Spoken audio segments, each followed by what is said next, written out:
Hello everyone, welcome to my channel. My name is Arnaud Delapierre, passionate about investing in commodities. Today, we are going to talk about a question often at the heart of economic discussions: interest rates and their impacts on gold and silver.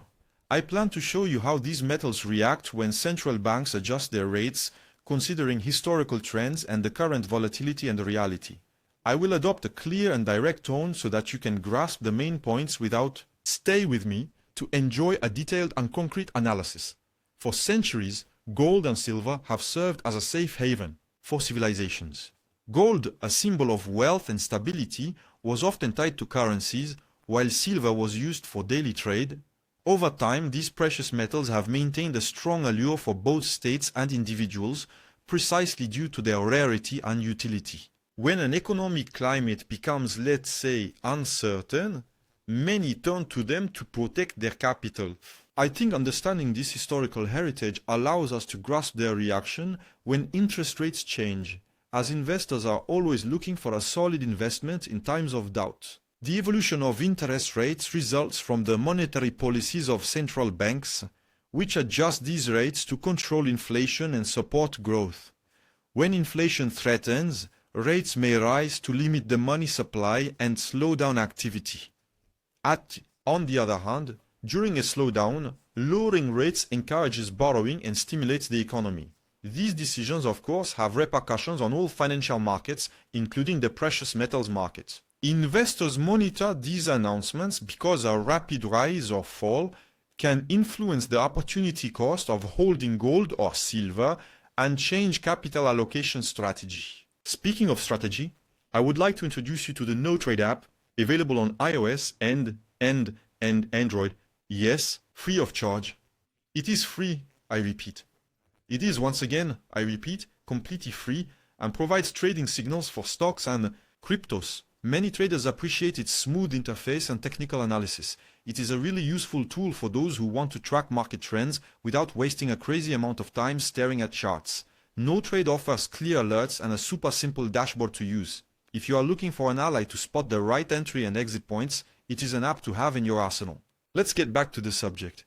When we talk about gold, we often think of it as a safe haven. When interest rates climb, holding gold can seem less attractive because it is sometimes preferred to invest in assets that generate direct returns. Yet, in a context where inflation is rapidly rising, gold regains its appeal.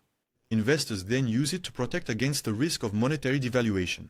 Historically, when monetary policy tightens, there are short-term gold sales, but if the economic climate remains uncertain, gold gains ground. It is this mix between monetary policy and the confidence of actors that causes its price to fluctuate. Silver combines two roles. On one hand, it shares the image of a store of value with gold, as it remains a precious metal. On the other hand, it is also widely used in electronics, solar panels, and other sectors.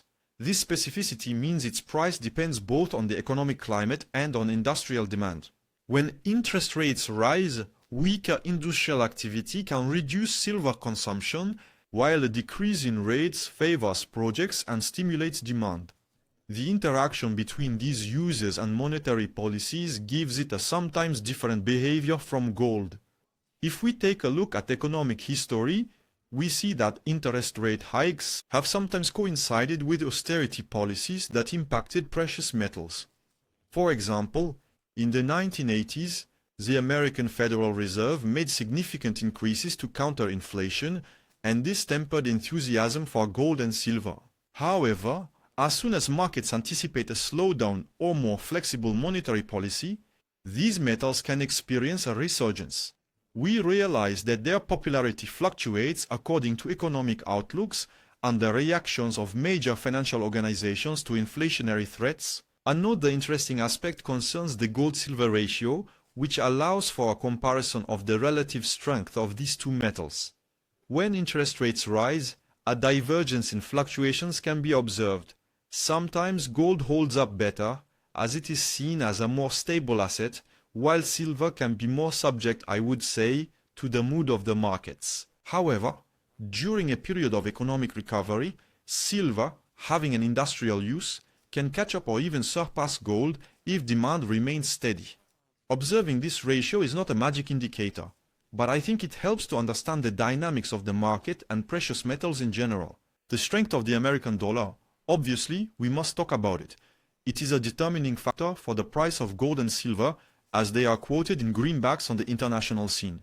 When the American central bank raises its rates, the dollar tends to strengthen, which generally puts pressure on metals. Precious. Conversely, a weaker dollar makes gold and silver cheaper to buy for those holding other currencies, thus boosting interest in these metals. Keeping an eye on the dollar level helps to better understand price movements and refine investment strategy.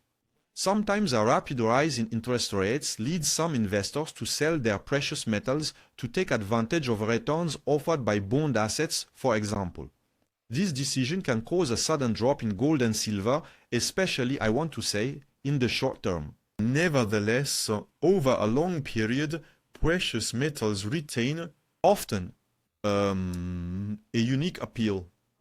They do not depend on an issuer and offer a form of security against economic upheavals. Timing is obviously important. Some see price declines as an opportunity to buy at a lower cost, while others prefer a slightly more cautious approach by waiting. More indications. Large institutional investors often include gold and silver in their portfolio as a hedge against uncertainty. When they believe that monetary policy might change, they reassess their exposure to precious metals. This can result in abrupt movements in the markets as these institutions manage large volumes. Individuals, on the other hand, can draw inspiration from this approach by staying attentive to macroeconomic signals. Some opt for financial products backed by gold or silver, while others prefer to own bars or coins directly in the bedside table. In any case, mastery, the trend of interest rates remains an essential parameter for investing. It is important to distinguish nominal rates and real rates. Nominal rates are those displayed in the financial press, while real rates take inflation into account.